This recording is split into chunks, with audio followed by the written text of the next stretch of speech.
Ibnu Qayyim rahimahullah mengatakan, lanjutan bahasan kita,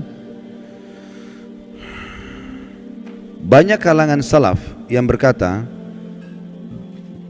setelah mereka meninggal orang-orang pun sering mendatangi kuburan mereka, lalu membuat patung-patung mereka. Kemudian setelah masa demi masa berlalu, akhirnya disembahlah patung-patung tersebut. Ini maksudnya penjabaran daripada tafsir tadi Al-Quran itu, ayat sebelumnya yang sudah kita baca. Tadi kita sedang membahas tafsir surah Nuh ayat 23 ya. Jadi awal-awalnya dibuat patung-patung, sampai akhirnya di kuburannya mulai dibuat patungnya, dengan alasan syaitan bisikan supaya tidak lupa mukanya ya. Lalu kemudian mulailah berjalan waktu, lama-lama orang jadi sembah ya. Sembah itu berarti, sembah artinya kalau kita bilang iyyaka na'budu, hanya kepadamu kami menyembah. Sembah itu tunduk, patuh, cinta ya. Itu semua makna-makna sembah. Jadi akhirnya berlebihan pada benda-benda mati seperti ini. Diriwayatkan dari Umar radhiyallahu anhu bahwasanya Rasulullah sallallahu alaihi wasallam bersabda dalam hadis Bukhari Muslim, "La tatruni kama atratin nasara ibn Maryam, innama ana abdun faqulu abdullahi wa rasuluh." Jangan pernah kalian berlebihan dalam memujiku sebagaimana orang-orang Nasrani telah berlebihan memuji Isa putra Maryam. Aku hanyalah seorang hamba, maka katakanlah hamba Allah dan Rasulnya ya. Jadi Nabi Isa itu dulu alaihissalam, kaumnya awal menganggap dia nabi, manusia biasa. Awalnya Hawariyun, sahabat-sahabatnya dulu begitu. Berjalan waktu, mereka mulai menganggap Isa ini manusia suci dan lahir tanpa ayah, berarti dia anaknya Tuhan. Mulai pindah ke situ, namanya gulu, berlebihan. Akhirnya memposisikan Nabi Isa alaihissalam bukan lagi pada posisinya sebagai utusan Allah saja, tapi sudah luar biasa, sampai pada tingkat yang menganggap Isa dan ibunya Maryam alaihissalam adalah Tuhan. Awalnya tidak, tapi lama-lama ke situ. Awalnya cuma oh ini orang soleh, ini nabi. Oh, akhirnya mulailah diinterpretasikan, dijabar-jabarkan. Nah ini kayaknya dia lahir tanpa ayah, berarti anaknya Tuhan nih. Nah berarti ya, supaya kita tidak lupa buat patungnya. Sekarang orang Nasrani banyak tidak sadar, mereka bukan lagi sembah Allah, bukan juga bahkan sembah Nabi Isa, tapi sembah apa? Patung. Ditaruh patung di situ, mengatakan itu patung Nabi Isa, patung Maryam. Patung, nggak ada hubungannya sebenarnya. Tapi seperti itu. Dan apa bedanya dengan kaumnya Nabi Nuh yang tadinya buat patung, awal-awal diminta-minta, lama-lama akhirnya disembah gitu. Sementara Nabi Isa alaihissalam berlepas tangan dengan itu ya. Saya nggak tahu sudah pernah saya bacain belum dalam surah Al-Maidah ayatnya. Belum. Kita buka sekarang Al-Maidah. Kita lihat bagaimana Nabi Isa alaihissalam nanti pada hari kiamat itu kalau tidak salah di ayat 116 ya. Bagaimana Nabi Isa alaihissalam nanti dihakimi oleh Allah. Maksudnya Allah subhanahu wa ta'ala akan mengajak bicara Isa di depan makhluk semuanya, terutama pengikutnya yang menganggapnya sebagai Tuhan. Sudah buka 116? Baik. Saya bacakan, a'udzubillahi minasyaitonirrajim. Wa idz qala Allahu ya Isa ibn Maryam anta qulta lin-nasi ittakhiduni wa ummi ilahaini min dunillah qala subhanaka ma yakunu li an aqula ma laysa li bihaqq in kuntu qultuhu faqad alimta ta'lamu ma fi nafsi wa la a'lamu ma fi nafsik innaka anta 'allamul ghuyub. Dan ingatlah ketika Allah berfirman, hai Isa putra Maryam, maksudnya nanti hari kiamat nih, di depan orang-orang semua, apakah engkau mengatakan kepada manusia, jadikanlah aku dan ibuku dua Tuhan selain Allah?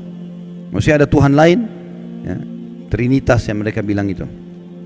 Isa menjawab alaihissalam, maha suci engkau, tidaklah patut bagiku mengatakan apa yang bukan hakku mengatakannya. Jika aku pernah mengatakan, maka tentulah engkau mengetahui apa yang ada pada diriku, dan aku tidak mengetahui apa yang ada pada diri engkau.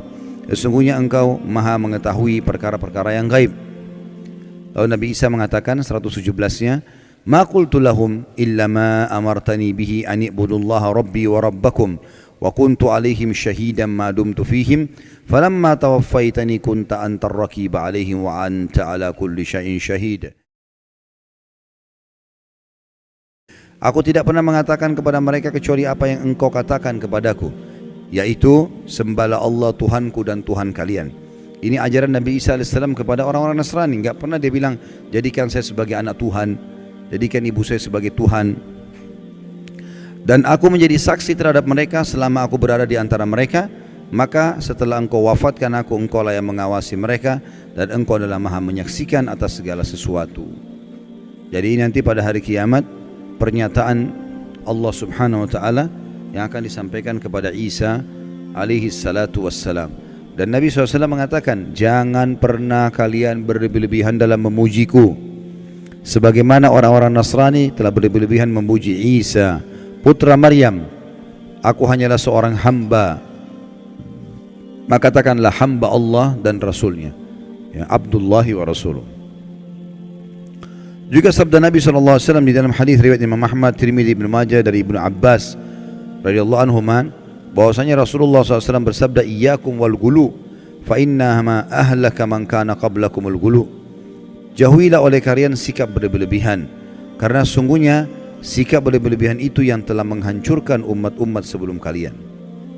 Jadi ini akan membinasakan, karena kalau ada orang, ada dosa-dosa, ada dua macam Bapak Ibu sekalian, ya. Ada dosa syahwat, dosa yang diikuti dengan hawa nafsu, kayak zina, riba, ya, mencuri. Ini orang yang melakukannya tahu kalau dia salah. Semua orang tahu salah. Mukul orang, gunjing, ambil barang orang lain, dia tahu dirinya salah. Jadi lebih mudah taubat. Tapi yang masalah dosa kedua, namanya dosa syubhat. Syubhat semua dalam hidupnya. Dia pikir dirinya ibadah padahal selagi salah. Ini bahaya sekali. Orang nggak tahu masuk dalam syirik, masuk dalam bid'ah. Dia pikir dirinya ibadah padahal sebenarnya salah. Diingatkan Rasulullah tidak pernah contohkan, nggak apa-apa. Loh kok nggak apa-apa ini? Gimana caranya nggak apa-apa? Nabimu tidak pernah contohin, nggak apa-apa? Gimana? Sahabat nggak pernah contohin, nggak apa-apa? Ini bahaya sekali, ini resikonya besar, ya. Seakan-akan orang mengatakan kalau Rasulullah SAW masih hidup, tidak apa-apa ya Rasulullah, saya kerjain nih. Walaupun anda belum ajarkan. Kira-kira kalau dia bilang begitu depan Nabi, diapain sama Nabi itu? Pasti dia dihardikin, tidak boleh. Gimana caranya? Ya. Para sahabat saja tidak ada yang berani itu. Ada yang pernah bilang, kan ada beberapa sahabat yang melakukan perbuatan Nabi nggak pernah contohkan. Jangan lupa loh, waktu itu wahyu masih turun. Dan ada dalam sunnah-sunnah Nabi ada namanya kauliyah, perkataan, ada fi'liyah, ada perbuatan, ada takririyah, persetujuan Nabi.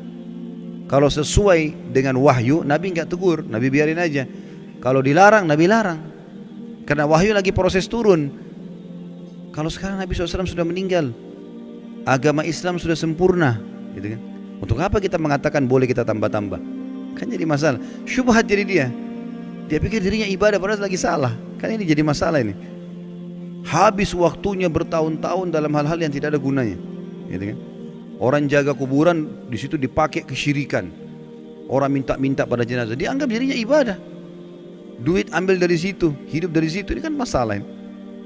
Jadi banyak orang subhanallah tidak sadar padahal dia masuk dalam dosa syubhat. Dan ini lebih bahaya karena orangnya susah taubat. Dianggap dirinya benar soalnya. Ini masalah ini, ya. Mudah-mudahan Allah selamatkan kita dari situ.